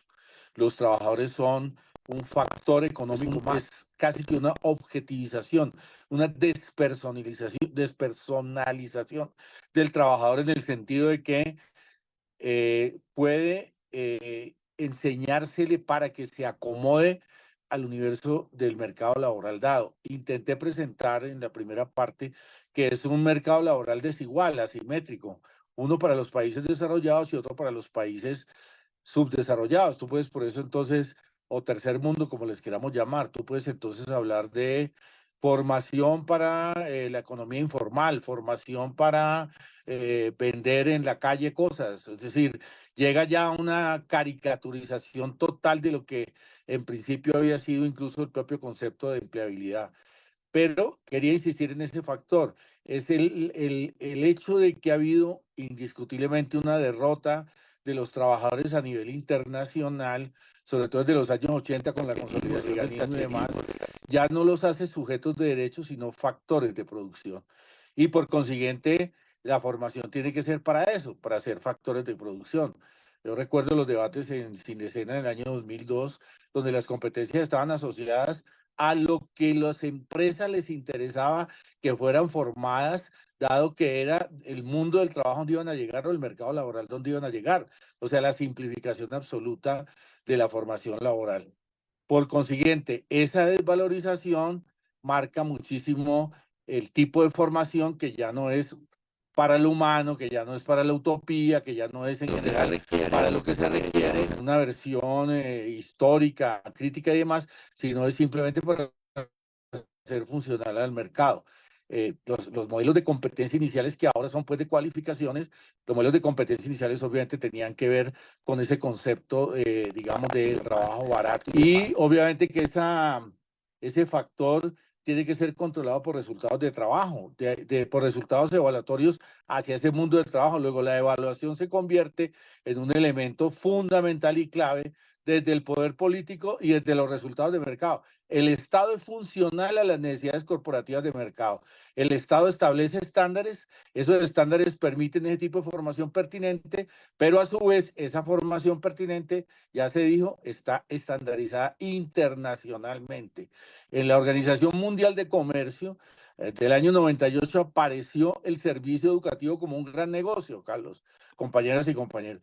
Las inversiones norteamericanas de college hoy en todo el mundo están dando millones de dólares. Eso significa estándares. Estándares significa que las empresas vienen acá a hacer inversiones sobre estándares donde el papel de los ministerios es decirles más o menos qué tienen que dar para poder ingresar en el negocio internacional.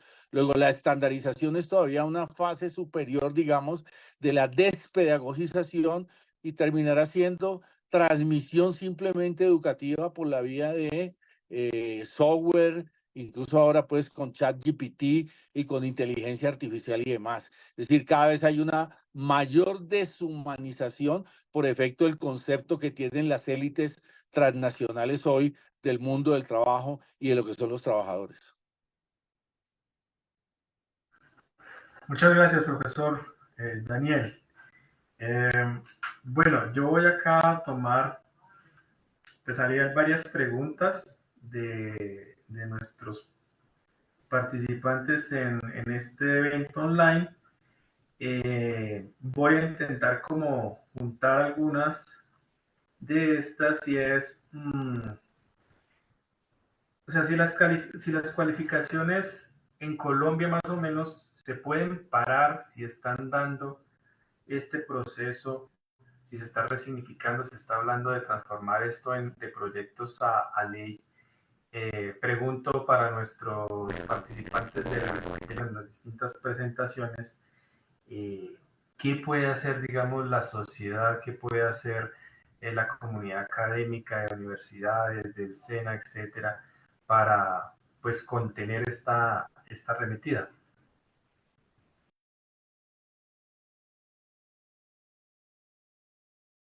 No sé quién del equipo pedagógico quiere comenzar con esta parte. Acá, Carlitos, dame un segundito que nos estamos acomodando.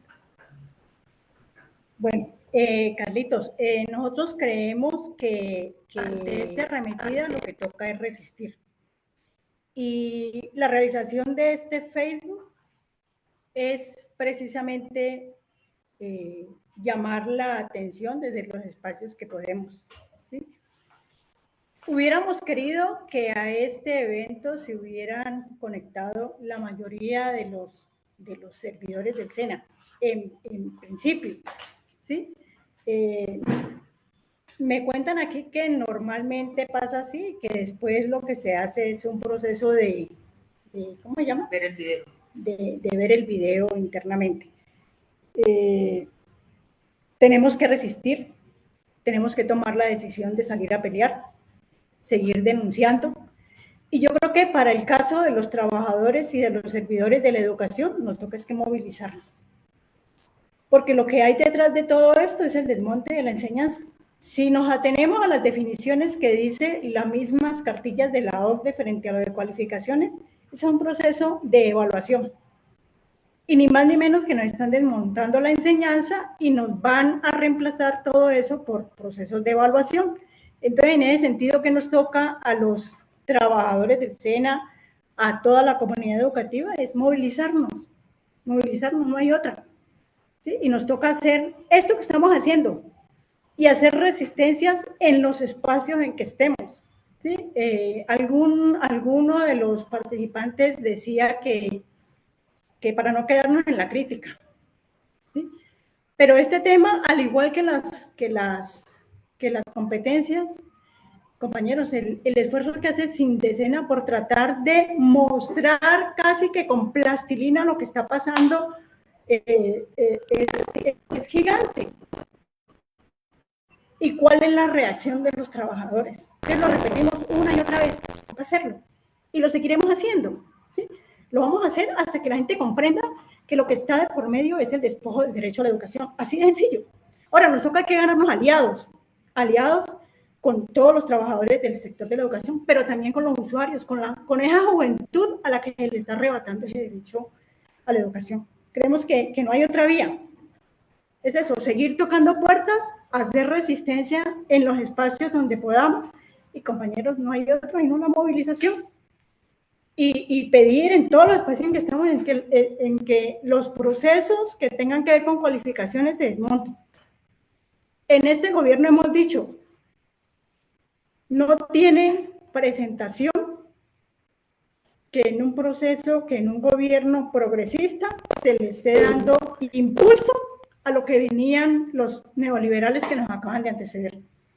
Entonces, bueno, compañeros, pues eso es lo que toca. Creemos que resistir y pelear, tomar la decisión de salir a pelear. Muchas gracias, Aurora, por tu intervención y por tu llamado. Creo que es pertinente y necesario dado el contexto que vivimos. Yo acá estaba reflexionando sobre el tema de la ruptura en los distintos tipos de educación que se han generado a nivel global, no solamente de Colombia, que eso está estructurado en la ley 115. Con el tema de las cualificaciones nos mostraba Gerson en su esquema cómo las cualificaciones rompen esas paredes, digámoslo así, que existen entre las distintas formas de educación. Y necesariamente eso nos lleva a hablar de competencia, pero no en el sentido de laboral, sino de la competencia en el mercado. Si se rompen esas estructuras, quedan compartimentos en los cuales habían universidades, el SENA y demás, y ahorita pueden entrar distintos actores. ¿Cómo esto, digamos, pues va a generar un proceso no solamente de mercantilización, sino que quizás las entidades educativas, las instituciones que antes no tenían propósitos como lo técnico y demás, entran en esos campos? ¿Qué pasa allí entonces con el tema de la diferenciación? ¿Qué pasa con el tema de las ocupaciones? Y también qué va a pasar en sí, pues con la garantía de un derecho, dado que estas rupturas no necesariamente van a ampliar esa mayor competencia, no necesariamente nos va a generar precios si lo vemos como un servicio, sino como una pérdida de sentido de la educación.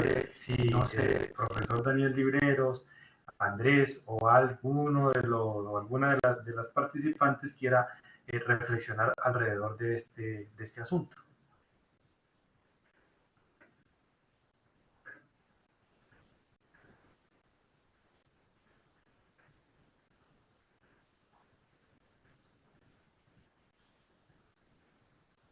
¿No?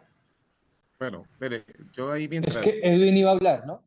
Sí, sí, señor, correcto. Ah, bueno, listo. Sí, Perdón, iba a hablar mientras de pronto ahí Amparito apoya, pero bueno, Carlos, ¿qué ocurre? Y compañeros, al haber muchas entidades interesadas en hacer lo que hace el SENA, no es que estén pensando en favorecer a la población colombiana y a los menos favorecidos. Realmente la intencionalidad es coger el dinero del SENA, porque si hacen lo mismo que hace el SENA, los recursos tienen que ser destinados para esas entidades público-privadas. Entonces, realmente, aquí no es que sea competencia, aquí lo que hay es una intención de coger los recursos.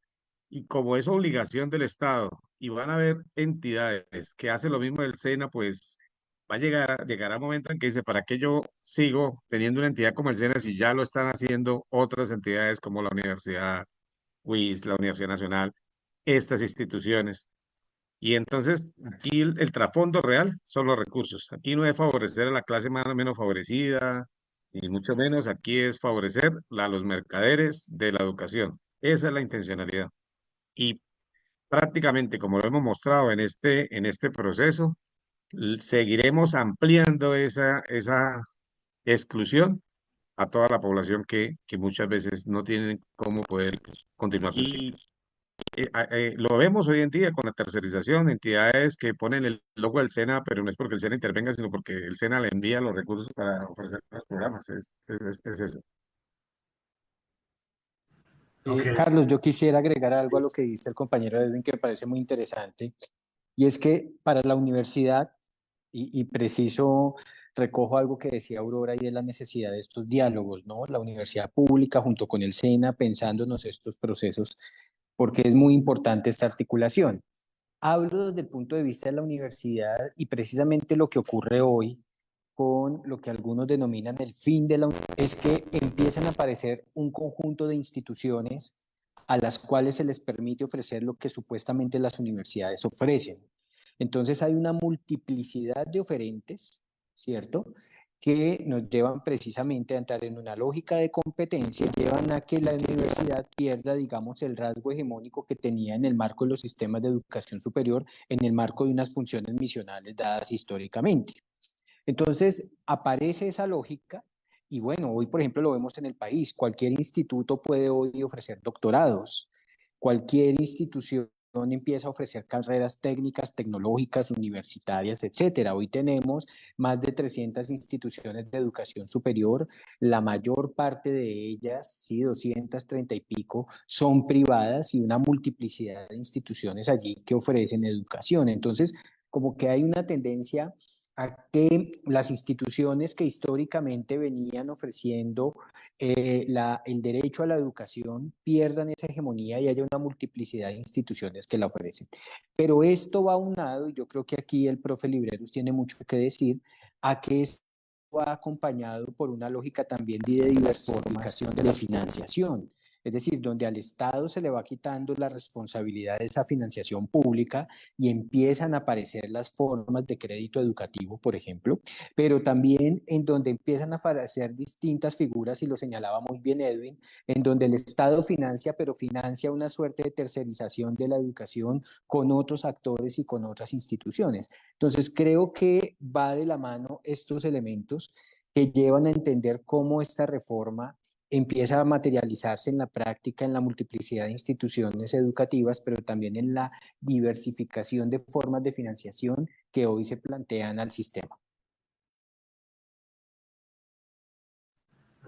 Muchas gracias, Andrés.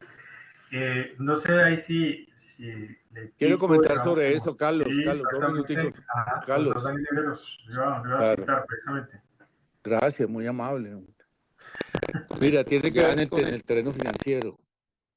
Uno, si las universidades entran en el terreno tecnológico, o sea, en el terreno de formar en el sistema, en lo que puede ser el área tecnológica hoy, en toda esa división que se hizo tradicional de los niveles educativos, significa que las universidades le van a quitar recursos al SENA.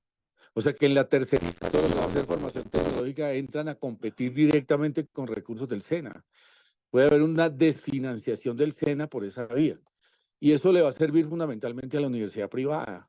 De hecho, la universidad privada viene alegando desde hace rato, Carlos, que no tienen sostenibilidad ya. De hecho, están diciendo que programas como Pilo Paga y demás son necesarios para el poder sostenerse como universidad. Y hay crisis en la universidad privada que es indudable que estamos asistiendo a una coyuntura de una crisis económica muy fuerte, pues que mucho más fuerte pues las estadísticas oficiales, y que sectores de capas medias, sobre todo, que eran claves, franjas claves en la financiación de esas universidades, pues están perdiendo capacidad de consumo y por ende están llevando una crisis a universidad privada. Y en la universidad pública el problema es la crisis fiscal, Carlos. O sea, lo que estamos presenciando es muy fuerte. Ayer salió la noticia de que el recorte de 28 billones de pesos, 28.3 billones de pesos. ¿Tú sabes lo que es eso?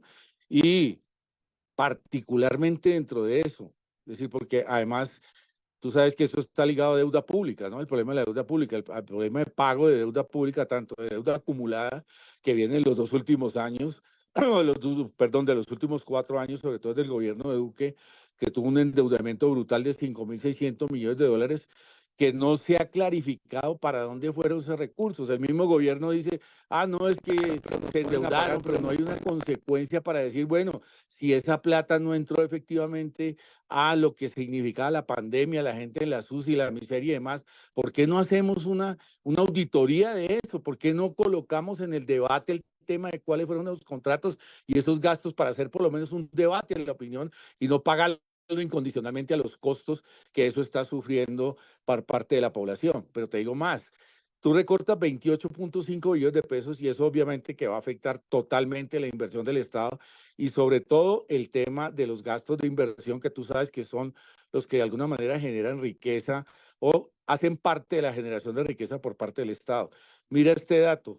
Nosotros en este momento estamos pagando 110 billones en deuda y hemos bajado los gastos de inversión para el próximo año, los vamos a bajar de aproximadamente 95 billones a 80 y pico billones. O sea, por un lado, por otro lado, bajamos gastos de inversión y por otro lado, la tasa de interés sigue sobre 10 puntos arriba.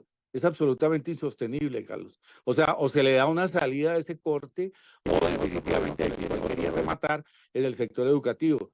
Lo que se anuncia es que la educación superior le van a cortar 40% aproximadamente, teniendo en cuenta inflación para el próximo año. ¿Quién sostiene la educación superior en ese contexto? ¿Te obligan a todavía más extensión? Ya la Universidad de Antioquia le están diciendo que para que le entreguen 30 pesos tiene que producir 100, o sea, la lógica de mercado eficiente y demás. Es decir, estamos en un momento bastante complicado de la educación superior. En ese contexto de recorte a las universidades públicas, ya dije lo de los privados, le va a servir a las universidades privadas para captar recursos del área tecnológica que también van a competir mucho entre ellos, pero a la universidad pública la van a poner a competir también. Entonces la Universidad de Antioquia va a empezar a sacar más proyectos, la otra también más proyectos, porque de esa manera se vuelve una lógica infernal para poder financiarse por vía extensión. Lejos de tener una solución económica que permita discutir tranquilamente el tema de las comunidades académicas, de la investigación y demás, nos colocan en el proyectismo para tratar de financiarnos.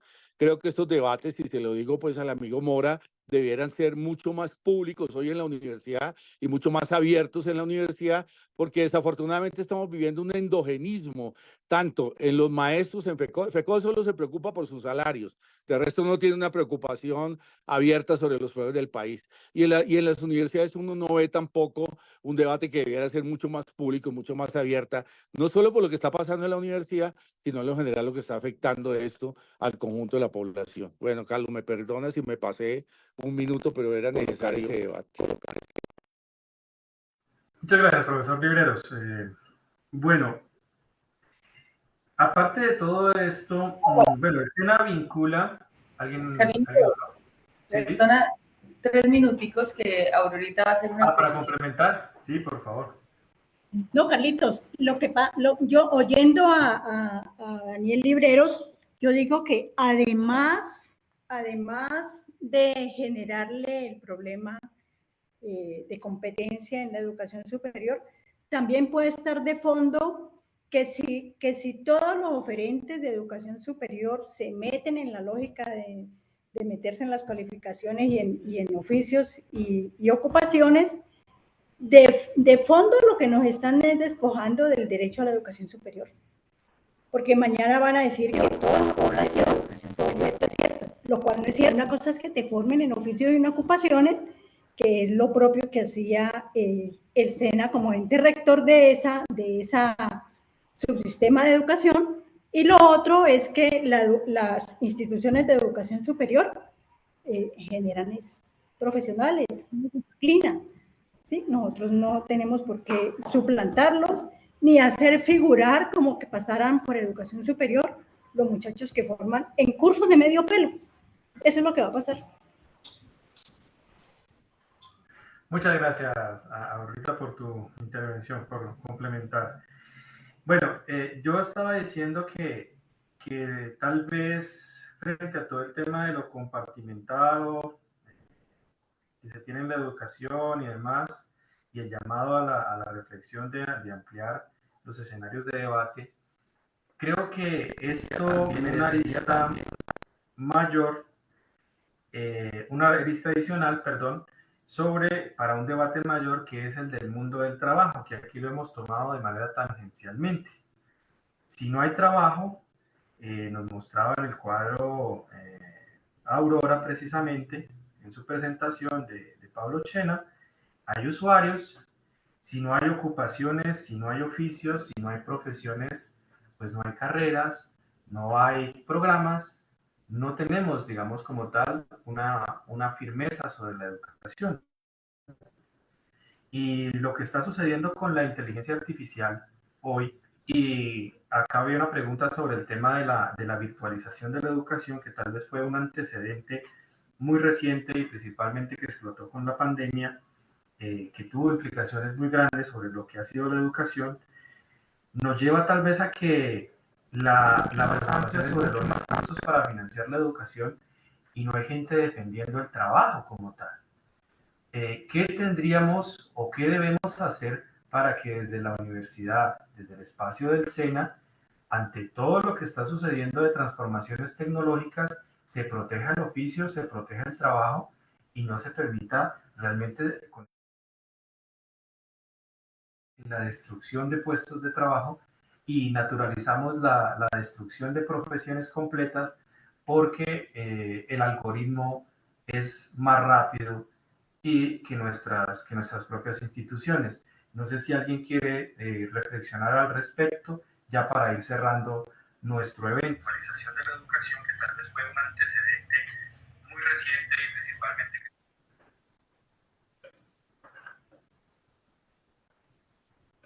Carlos, si me permites y me permiten, Ahora, mira, yo creo que aquí hay un tema que nos debemos un poco y es, eh, hoy se impone esta idea de la educación para el trabajo y la educación para el trabajo a lo largo de la vida, etcétera.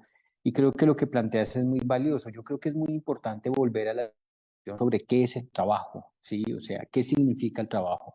Incluso desde los estudios críticos, ¿sí? Porque efectivamente a veces perdemos de vista lo que significaba la lógica del trabajo y la lógica de asalarización en el marco del modo de producción capitalista. Yo creo que es importante volver a esa idea y establecer un renacimiento, si se quiere, de los estudios críticos también del trabajo y de la idea de que el trabajo es la única forma que tenemos en términos de integración social o de acceso a la protección social, etcétera. Pero además, y aquí retomo lo que habían presentado hace un cuando muy acertadamente se decía que hoy nos endilgan al sistema educativo la falta de empleo, sí, la falta de posibilidades de vinculación laboral, pero sería muy importante además decir, bueno, si estamos formando para el trabajo, ¿para qué trabajos en Colombia? Ha quedado demostrado ahí que el 54%, 53% del trabajo que se genera en el país es trabajo precario, es trabajo informal, y que esa cifra puede subir al 75%, 65%, si por informalidad entendemos todo trabajo que no cotiza activamente al sistema pensional, por ejemplo. Entonces, no solo la discusión sobre un asunto crítico del trabajo y lo que significa el trabajo, sino para qué trabajo en Colombia, ¿cierto? Pero adicionalmente creo que urge también ya hablar del futuro del trabajo. Los estudios empiezan a mostrar hoy que al menos el 45 o el 50% de los empleos van a estar impactados por la automatización y por la inteligencia artificial. Y entonces tú dices muy bien, Carlos, si el sistema educativo puede ir a la velocidad del cambio en el algoritmo y si realmente el sistema educativo al final tiene que estar sometido a eso. ¿Y qué significa ese tema para una persona? Es decir, porque a veces se plantea muy fácilmente que es que vamos a formarnos a lo largo de la vida y que rápidamente tendremos que cambiar de ocupaciones y de formaciones, pero ¿eso qué significa para una persona? O sea, ¿y quién va a financiar eso? ¿Y cuándo me voy a formar? Es decir, si cuando estoy desempleado me formo y entonces ahí quién me va a pagar eso, o si yo tengo que estar ahorrando para la siguiente formación que voy a tener que hacer cuando esté desempleado. Es decir, hay una cantidad de elementos que no están resueltos y que es en lugares comunes. Entonces yo creo que urge esa discusión sobre qué será el trabajo. De hecho, creo que urge la discusión, y esto en una perspectiva de discusiones, de luchas, etcétera, y es cómo nos repensamos hoy el sistema de protección social y lo que puede ser un estado del bienestar más allá de esta idea de que la base de esto es solamente el trabajo y un trabajo que es reconocido únicamente por el mercado. Yo aquí recuerdo que el mercado funciona también como un mecanismo de sanción social y ese mercado no necesariamente reconoce las actividades que son productivas en una perspectiva de bien común, sino que reconoce las actividades que tienen una rentabilidad económica, independientemente de que aporten al bien común o no. Entonces yo creo que es muy importante volver a esas discusiones porque hoy se habla muy libremente de la educación para el trabajo sin cuestionar el fin de la educación, ¿no? Es decir, sin cuestionar la palabra misma trabajo. Dejo por ahí, gracias. Muchas gracias, Andrés. Yo creo que es una invitación muy importante. La universidad, el SENA y la ciudadanía debería pues estar en esto. María Fernanda, vas a Sí, decir. sí, para complementarlo, y es que yo creo que dentro de cuando se implementa todo lo que es la política neoliberal, hay una disputa de la educación que yo creo que ciertos sectores progresistas aún no hemos comprendido la importancia de disputarnos ese espacio. Entonces, la pregunta sería, ¿quién está ganando hoy esa disputa de cuáles deben ser las líneas y los fines de la educación como tal?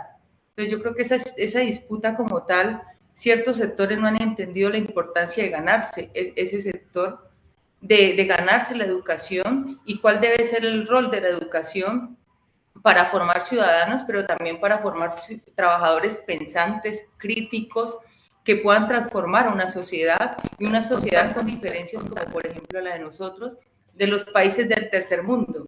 Entonces uno se pregunta, ¿será que los hijos de los más ricos del país se van a formar por cualificaciones? ¿Quién se va a formar por cualificaciones? ¿Para quiénes son esas vías de cualificación?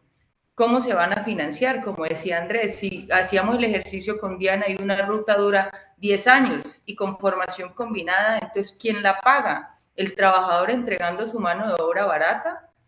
Y esos van a ser los hijos de quiénes, los hijos de los trabajadores. Ese es, digamos, el derecho que nosotros tenemos y el derecho que está tanto en el artículo 67 como el derecho que nosotros tenemos y garantizamos como formación profesional. Creo que no se le ha dado la disputa y que ciertos sectores progresistas no han entendido la importancia de ganar ese espacio.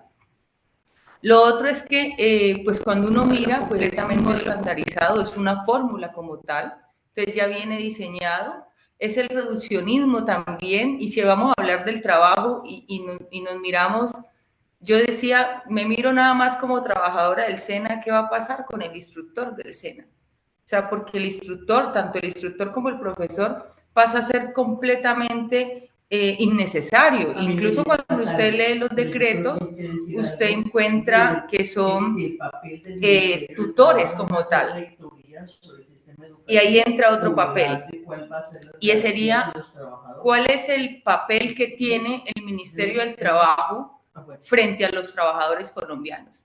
Porque si bien es cierto, dentro de las funciones que ellos tienen, hablan de que tiene que establecer los lineamientos de política, de donde acá el Ministerio del Trabajo tiene la capacidad, la infraestructura, el personal, inspeccionar, vigilar, ser rector de todas las instituciones de educación para el trabajo. Y ahí me acuerdo de otro punto, y es que dentro de los decretos hay una disputa por la gobernanza de este marco. Entonces uno empieza a decir, bueno, ¿cuál es el papel del Ministerio de la Educación y cuál es el papel del Ministerio del Trabajo como protección de los trabajadores? Y yo voy a decir algo aquí para tener un trabajo digno, y yo diría aquí algo un poco que a veces es la misión como ministerio, y es que muchas veces el ministerio no es capaz de vigilar el trabajo como tal. ¿Cómo hacer vigilancia, control, inspección a estas instituciones? Y ahora mirando un poco, y es en estos días con Amparo, con Wilson y con Gerson hablando de este tema y con todo el equipo, y es que educación para el trabajo y el desarrollo humano. O sea, ya ni siquiera es para el desarrollo humano. Lo han reducido poco a poco y hoy solamente se habla de educación para el trabajo. Entonces, ¿y cuál es la visión de ese trabajo que se tiene también? Y entonces, ¿dónde quedan también el desarrollo humano? ¿Dónde quedan también las personas que tienen derecho a las economías populares? Entonces son como ciertas preguntas que uno le quedan allí que ameritan discusión. Como funcionarios debemos empezar a hacer el debate y discutirlo internamente, porque no solamente el sistema es, digamos, la movilidad y el discurso que nos han vendido, también es la calidad, es para quién, es cómo se va a financiar, cuál es su finalidad, a quién excluye, qué pasa con la autonomía, no solamente del SENA, sino también de la universidad, de las consecuencias futuro de modificar leyes sin un diálogo social y cómo eso va a impactar a nuestra sociedad y a los futuros ciudadanos colombianos. Bueno, pues yo creo que se nos quedaron muchas cosas. Digo que se nos quedaron porque ya se nos Carlos, acabó una el última tiempo. cosa. Carlos, ¿me oyes? Profesor, 2 minutos. 2 minutos, sí, es que pues presenté lo financiero, pero no hay eco sobre eso, me preocupa. Tema número 1. Tema número 2, se habló de seguridad social. Bueno, la seguridad social, el gran debate hoy es la reforma pensional que se hizo, que está dentro de las coordenadas y las líneas de el ahorro de los trabajadores para los fondos privados de pensiones en lo fundamental. O sea, que profundiza la política de la apropiación del ahorro de los trabajadores por parte de los grandes grupos económicos, tanto nacionales como internacionales. Sería bueno discutir la seguridad social, no solo desde el punto de vista de la tradición, que es importante lo que ha sido para el mundo del trabajo y sus triunfos y lo que eso significó en la lucha histórica de los trabajadores, sino lo que es hoy, desde el punto de vista de la apropiación financiera del mismo y de un gran negocio, no solo nacional, sino transnacional. Por ahí pasa el debate de la pensional. Creo que eso es muy importante porque además si decimos que nos forman para el mercado de trabajo, se apropian del ahorro también para el mercado internacional, con un agravante, que los mismos fondos de pensiones son los que compran los títulos de deuda pública y luego nos aplican la regla fiscal y el recorte para afectarnos directamente lo que son los ingresos de los trabajadores por vía fiscal. Quería complementar simplemente con eso, Carlos. Gracias. Muchas gracias, profesor. Daniel, efectivamente, esto tiene muchas aristas, muchas cosas por trabajar, lo financiero, lo epistemológico, inclusive en la educación, en el trabajo, la construcción de ciudadanía, inclusive en la actualidad. Muchas relaciones, muchas cosas para trabajar, pero pues el tiempo es corto, ya cumplimos nuestro tiempo acá en este evento. Nuevamente pues les agradezco a nuestros panelistas por el tiempo, por su participación, por este debate tan interesante y también a la gente que nos acompañó desde las distintas regiones a través de Facebook. Nada, nuevamente reitero los agradecimientos y ojalá que esta sea solamente la versión 1 o el número 1 de otros eventos que hagamos en este esfuerzo de análisis, de debate, de crítica alrededor de lo que son los derechos y su garantía en Colombia. Un saludo allá para las compañeras en Cali. Muchas gracias, Carlos. Saludos, abrazos a todos. Gracias, un saludo, un abrazo. Luego, doctor Mora. Gracias. Chao. Hasta luego, que esté muy bien, muchas gracias. Hasta luego. Chao. Gracias.